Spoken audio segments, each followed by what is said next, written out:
자, 29번 같이 보겠습니다. 아이들이 어릴 때에 많은 학업은 demonstrating 보여준다. 그들에게 뭐라고? 그들이 진짜로 가지고 있다고 통제권을. 많은 그들의 해야 할 일이 그들에게 보여주는 건 뭐야? 통제할 것이 많다.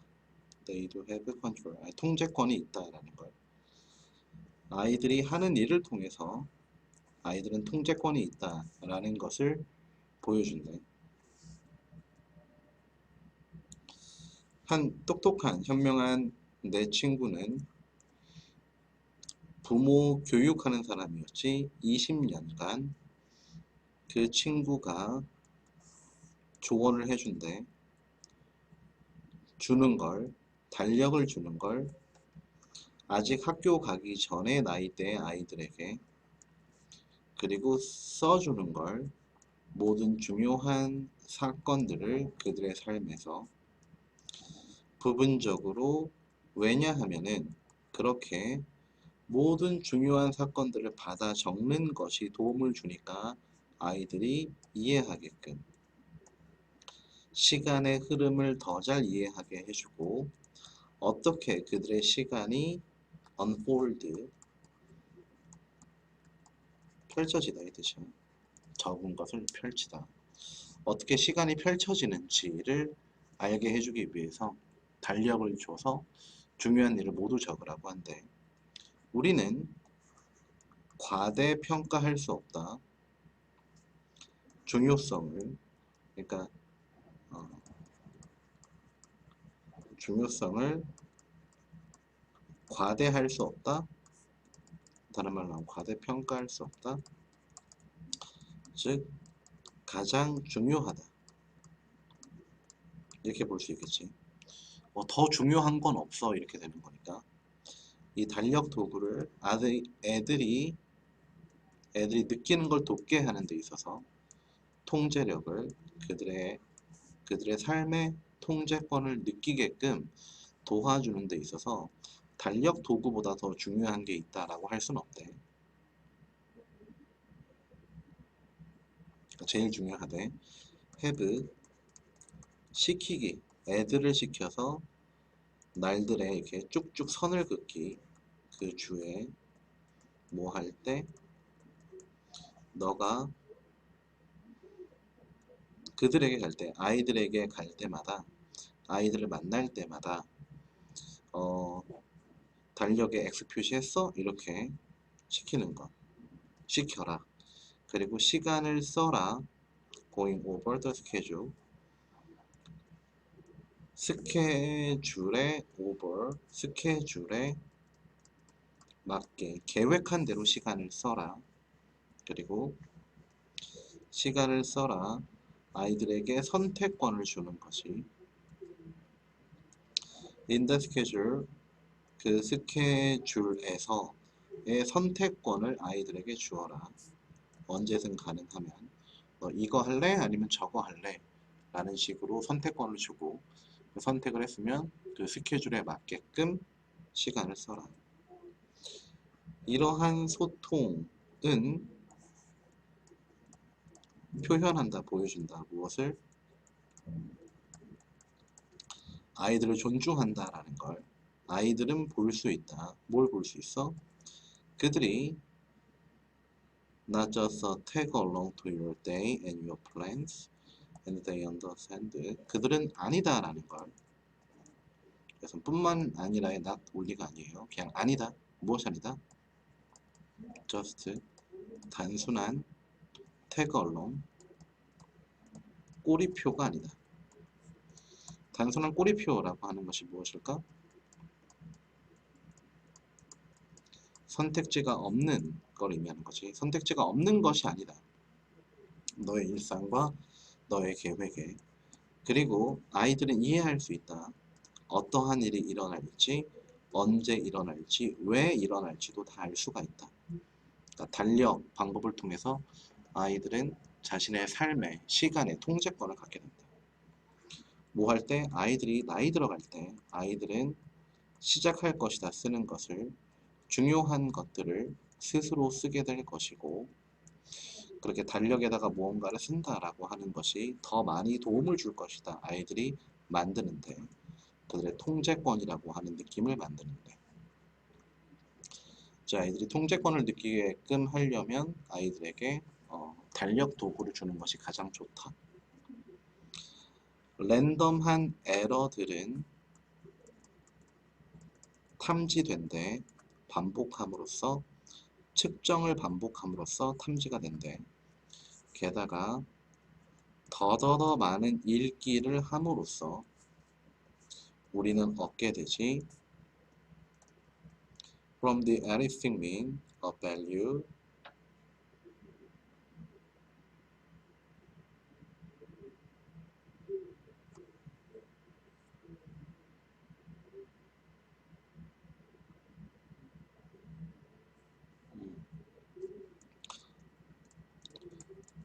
수학적 수단을 통해서 우리는 얻는다 가치를 그 가치는 어떤 가치냐면은 당도하지 도착하지 더더더 가깝게 어디에 가깝게 진짜 가치에 더더더 가깝게 당도하게 된다. 가치는 이러한 점들 중에 어떠한 것도 사실이 아니다. 시스템의 에러에서는 반복된 측정, 똑같은 apparatus, 똑같은 접근으로 반복된 측정은 드러내지도 않고 뭐 하지도 않는다? 없애지도 않는다. 시스템의 에러를. 자, 다시 한번 볼까? 자, 랜덤하게 발생하는 에러는 탐지가 될 수 있는데 측정을 반복하다 보면은 아, 이때 나오는구나. 에러가 이때 발생하는구나 라는 걸 알 수가 있고 게다가 더더더 많이 읽으면 우리가 얻는 수학적인 수단으로부터 가치를 얻게 되는데 그 가치가 뭐냐 하면은 진짜 최종값에 도착하게 된대. 즉 에러 탐지하려면 반복하는 게 최고이고 진짜 값을 얻으려면 더 가깝게 진짜 값을 얻으려면 더더더 많이 읽으면 된다라는 거지. 즉 반복을 통해서 진짜 참 값을 알아낼 수가 있다. 진짜 값을 알아내고 랜덤한 에러를 파악할 수가 있다. 그런데 랜덤한 에러는 반복을 통해서 해결이 가능한데 시스템적인 에러는 반복으로 해결이 안 된대. 반복하는 그러한 접근 방법은 에러를 없앨 수가 없대. 반복으로 해결할 수가 없대. S 에러는 반복으로 해결 불가. 랜덤한 에러는 반복으로 해결 가능. For this reason, 이러한 이유로 S 에러는 잠재적으로 더 위험하다. 랜덤한 에러보다. 왜일까? S 에러는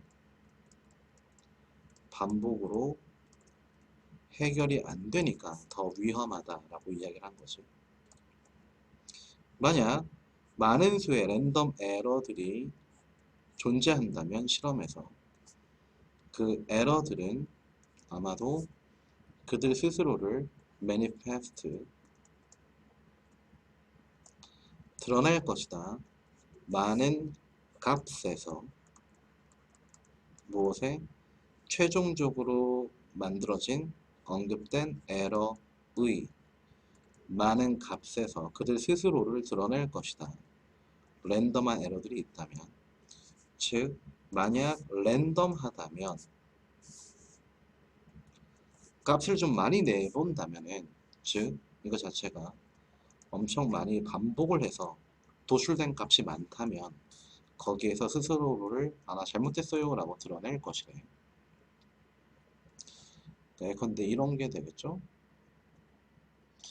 어떤 계산기가 가끔씩 에러를 일으켜가지고 수없이 많이 시험을 해보는 거지. 1 더하기 1, 1 더하기 2, 1 더하기 3 이런 식으로. 그러다 갑자기 1 더하기 5는 8이다 라고 하면은 여기에서 에러가 발생하는구나 라는 거를 우리가 알아낼 수 있다라는 거지. 그러므로 모두들 인식하고 있지. imprecision, 부정확성을, 결과의 부정확성을 인지하고 있고, 어떠한 나쁜 일도 행해지지 않았지. 무엇을 제외하고는 잠재적으로 실험가의 생각을 제외하고는 누구도 인식하지 못했을 때, 그들의 결과를 인식하지 못했을 때, 누구도 결과를 알지 못했을 때, 실험하는 사람의 생각을 제외하고는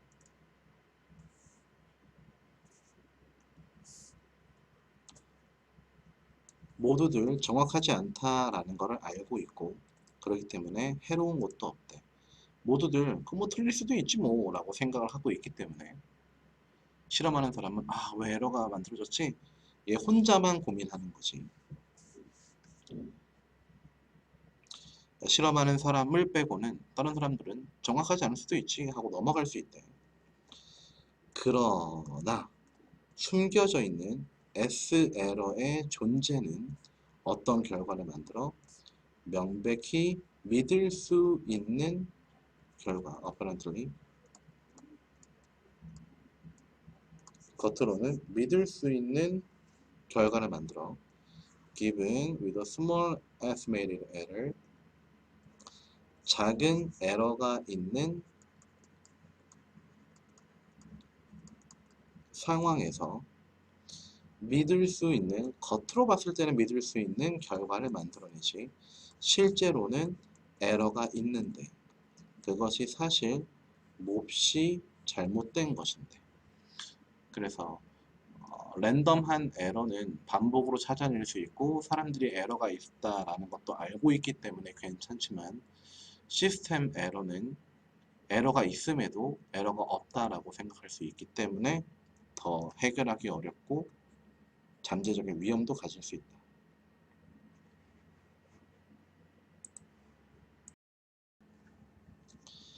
A distinct, 뚜렷이 구별되는 감정적인 특성, 인간의 본성에 있어서 뚜렷이 구별되는 특성이 뭐냐 하면은 보는 것이야. 동료 인간들을 긴밀하게 보는 것이야. 그리고 배우는 것이지. 동료들의 이야기를. 그리고 그러므로 판단하는 것이야. 동료의 성격과 동료의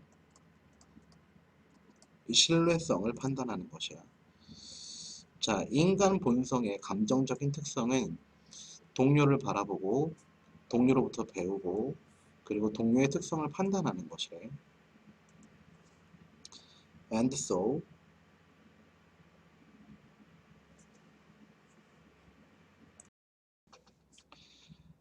so 그리고 그래서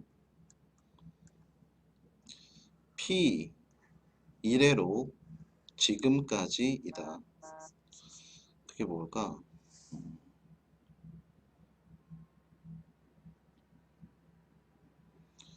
플레이스토신, 첫 번째 밴드, 구별 가능한, 얘가 호모라는 종으로 구별이 가능한 첫 번째 집단으로 보면 되겠네요. 그리고 그들의 후손들이 수렵 채집인들이었다. 그러니까 이러한 인종 이래로 it has been 그래왔다. 뭐 해왔다? 타인을 보고 평가하고 그래왔다.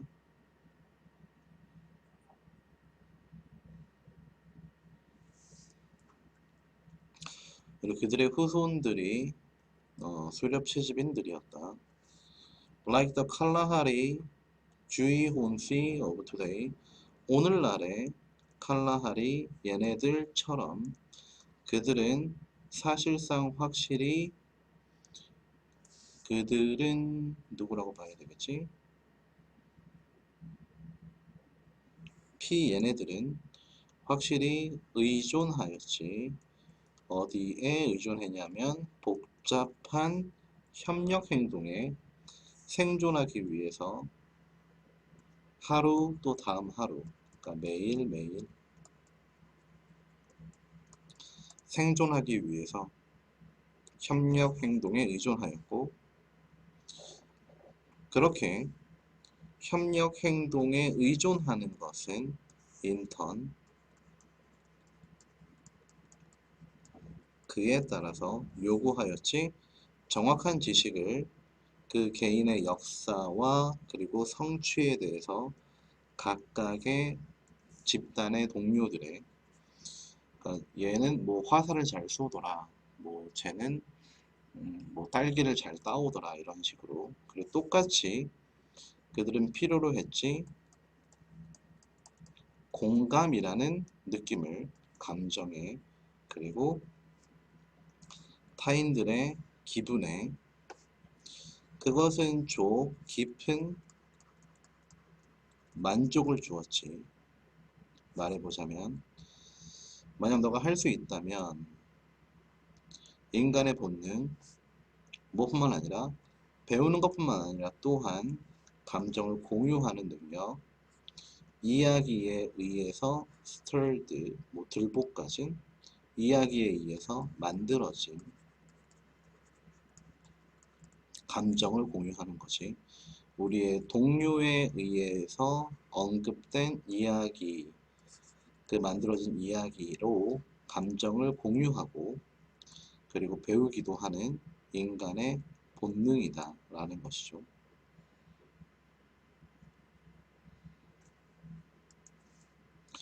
동료에 의해서 언급된 이야기에 의해서 감정을 공유하고 또 배우는 것, 그것이 바로 인간의 본능인데, 그것을 너가 부른다면 깊은 만족이라도 볼 수 있고 그러한 깊은 만족을 누릴 수가 있게 되었다. 그것이 바로 공감하는 능력이고, 그 공감하는 능력이 바로 협력 행동을 만들 수 있게 해준 것이었고, 그 협력 행동은 타인들의 감정 습성, 뚜렷이 구별되는 감정 습성을 파악하는 능력이었다. 즉 우리는 타인을 관찰하여 타인의 감정을 알게 되었고, 그리하여서 협력이라고 하는 걸 할 수 있게 되었다. 이러한 성과의 전체는 페이스오프, 이득이 되었다. 생존과 번식에.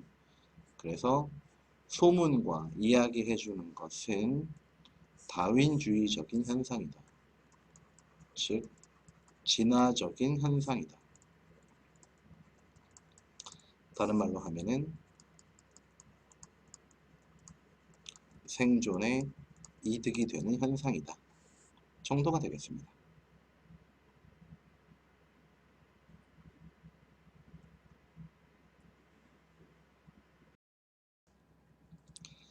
스케일링 업, 스케일을 늘리는 것, 작은 것에서 큰 것으로 스케일을 늘리는 것이 종종 accompanied,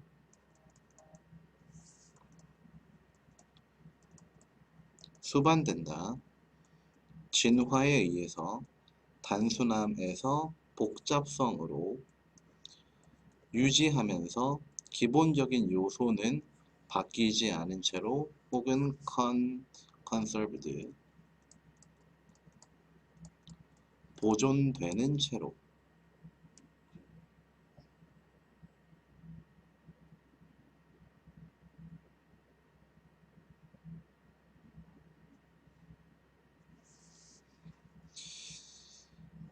기본적인 요소들은 보존하고 바뀌지 않은 채로 남겨두고 단순함에서 복잡성으로 넘어가는 그러한 진화에 의해서 수반되는 것이 작은 것에서의 큰 것으로의 전환이래.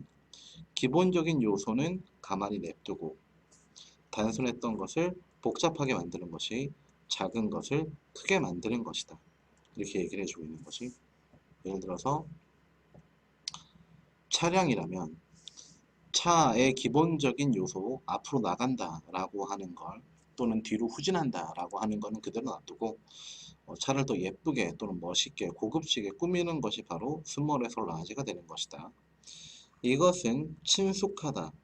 스몰에서 라지로 넘어가는 스케일링업은 흔히 볼 수 있다. 공학과 경제학과 회사와 도시와 생명체와 그리고 아마도 가장 극적으로는 진화 과정에서 이런 것들을 우리가 목격할 수가 있다. 예를 들어서 고층 빌딩, 커다란 도시의 고층 빌딩은 상당히 더 복잡한 물체이다. 무엇보다 머디스트한 패밀리, 머디스트, 겸손한, 단순한 가족의 집보다 작은 마을에 있는, 그러나 내재한 원칙, 건축의 원칙과 디자인의 원칙 포함하는 공학적인 질문을 포함하는 에너지와 정보의 분배를 포함하는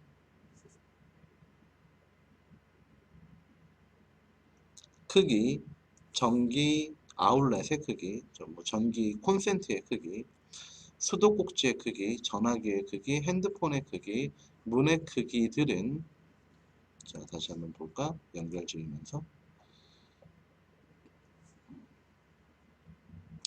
단순함에서 복잡함으로 넘어가는 것이 바로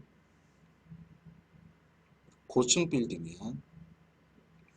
집에서 고층 빌딩으로 넘어가는 것은 단순함에서 복잡함으로 넘어가는 것이지만, 내재한 원칙 그리고 기타 등등 여기서부터 여기까지 이런 것들은 모두 어떠하다?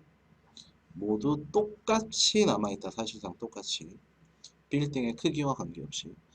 빌딩의 크기가 커진다라고 해서 화장실 변기가 커지는 건 아니다. 기본적인 요소는 그대로 가지고 있는 것이다. 되게 웃기겠죠? 롯데월드 타워에 가면은 변기가 막 집채만 하고 그럼 이상할 거야. 마찬가지로 생명체들도 진화하였지 상당한 크기를 갖게끔, 독특한 다양성을 갖게끔 형태와 소통에 있어서 이것이 종종 보여주지, 증가하는 복잡성을 보여주지. 그렇지만 기본적인 구성 요소, 세포와 미토콘드리아와 캐터필러리 그리고 심지어 잎사귀들은 뭐 하지 않았다? 눈에 띌 정도로 변화하지 않았다. 몸의 크기 또는 증가하는 복잡성과 혹은 그 종의 계급과 어떤 면에서 합쳐져 있다라는 면에서, 다른 말로 하면은 파리의 세포와 인간의 세포는 크기는 동일하다. 얼마나 더 복잡하냐의 문제이다. 기본 빌딩 블럭은 모두 다 똑같다. 되겠습니다. 33번 knowing 아는 것, 누가 저자인가를 아는 것, 무엇을 his or her likely intentions are, 무엇이 그들의 의도일 가능성이 있는지, 그리고 누가 저자인지 아는 것, 글이나 혹은 예술작품을 만드는 데 있어서 아는 것은 몹시도 중요하다. 우리들 대부분에게. 저자가 누구야? 그리고 걔네들의 의도가 무엇이야? 를 아는 것은 우리에게 중요하대. 왜 중요할까? Not knowing, 알지 못하는 것, 누가 썼는지 혹은 누가 만들었는지를 알지 못하면 일부 작품들은 종종 매우 실망스러운 것들이 될 것이야. 우리의 문화는 places 둔다 큰 가치를 화자와 작가와 예술가의 무엇에? 정체성에. 즉 누가 만들었는지가 몹시도 중요하다라는 거지. 예술 작품 자체가 중요한 것이 아니라 이건 피카소의 작품입니다 라고 하면은 텅 빈 도화지라고 해도 오 역시 피카소 이렇게 된다 이거죠.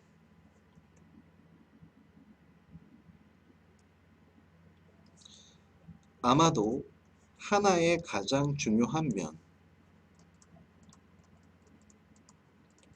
저작권이라고 하는 것의 가장 중요한 면은 모호하게 이해가 되는 존재야 인간의 창의성과 성격과 그리고 어서리티, 권위, 그것이 일반적인 저작권이 제공하는 것처럼 보이는 노미널, 일반적인 저작권이 제공하는 것처럼 보이는 권위와 특성과 인간의 창의성에 애매하게 이해가 되는 존재가 바로 저작권이래요.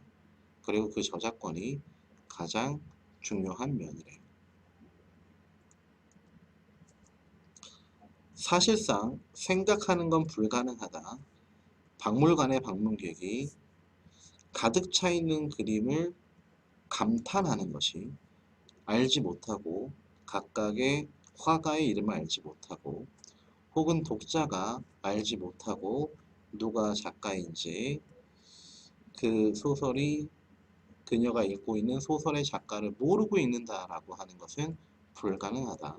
즉 작가를 모른다면 제대로 된 감상이 불가능하다.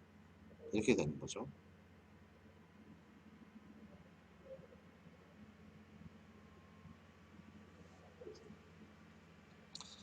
출판업자들은 자랑스럽게 저자의 이름을 드러낸다.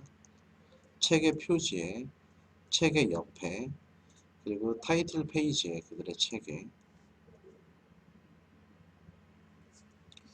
책을 광고하는 것, 여기에 일반적으로 포함한다. 저자의 사진을, 그리고 저자를 그들이 이야기하는, 그들의 작품을 이야기하는 저자의 말을 인용한다. 둘 다이지. 보여줘. 우리의 관심은 저자에 있는 것만큼 책에 있다. 즉 저자에 대한 관심이 많으면 책에 대한 관심도 많아진다라는 게 되겠죠. 다시 올라가서 보자면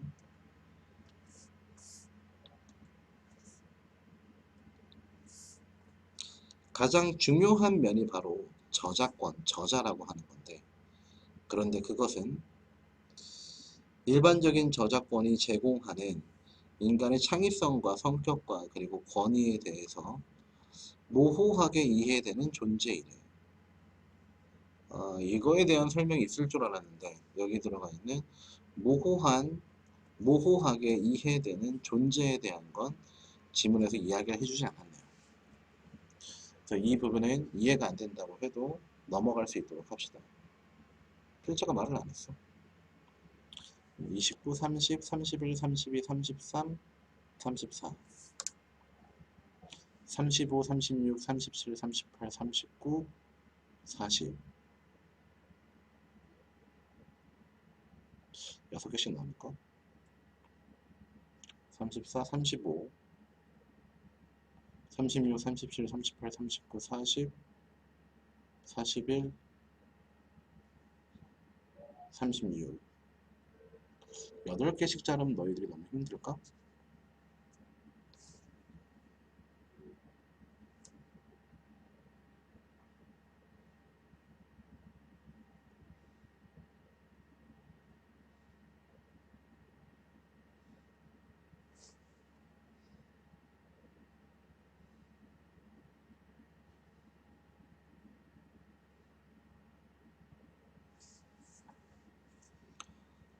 모든 운동선수들은 타고난 선호도가 있다.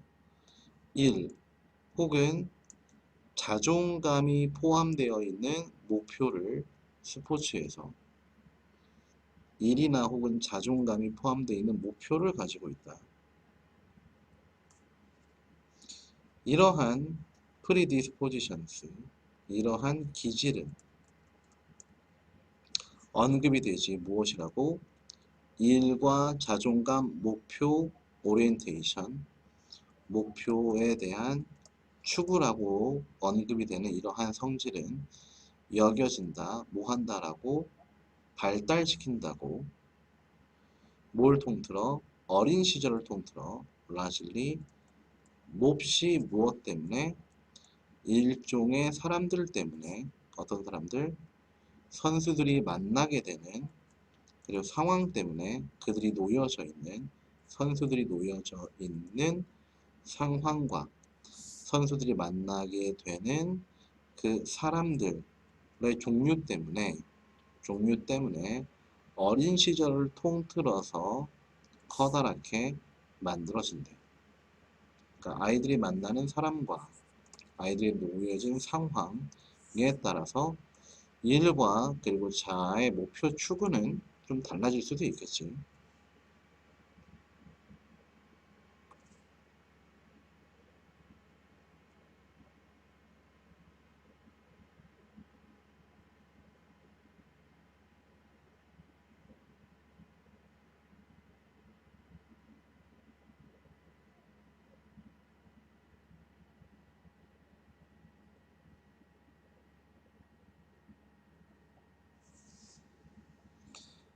만약 아이들이 일관되게 받는다면, 부모의 칭찬을 받는다면 무엇에 따라서?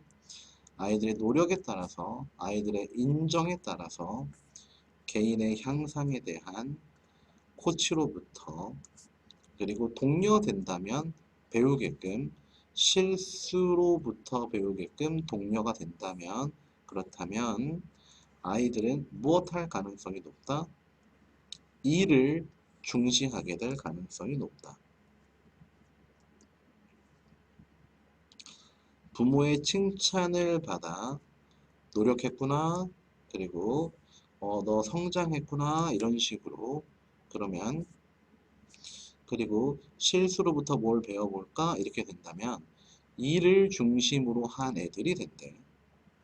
그리고 it becomes natural, 자연스럽게 애들이 믿는 게 성공은 associated with, 성공은 달려있구나,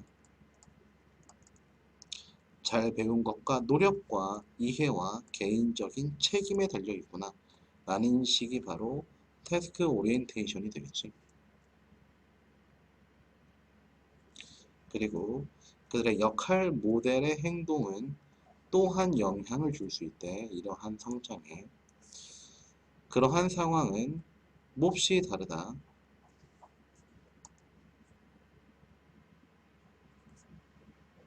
여기서 그러한 상황은 태스크 오리엔테이션을 의미하는 거지.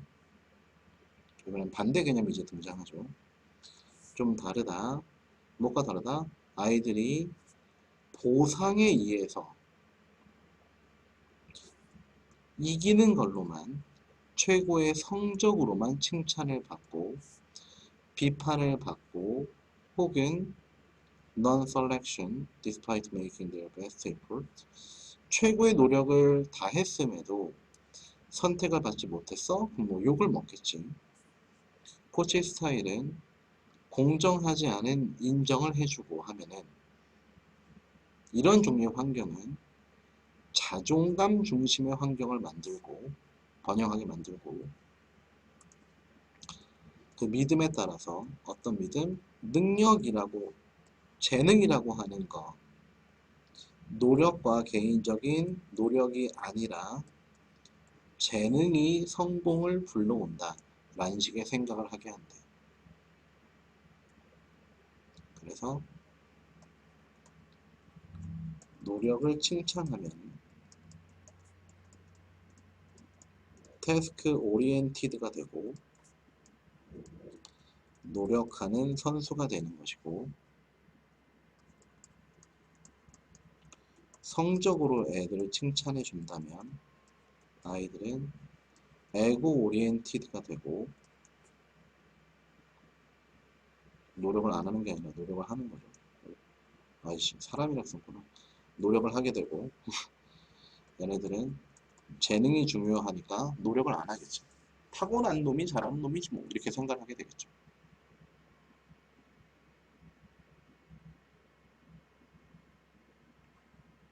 여기까지 34에서 한번 끊겠습니다.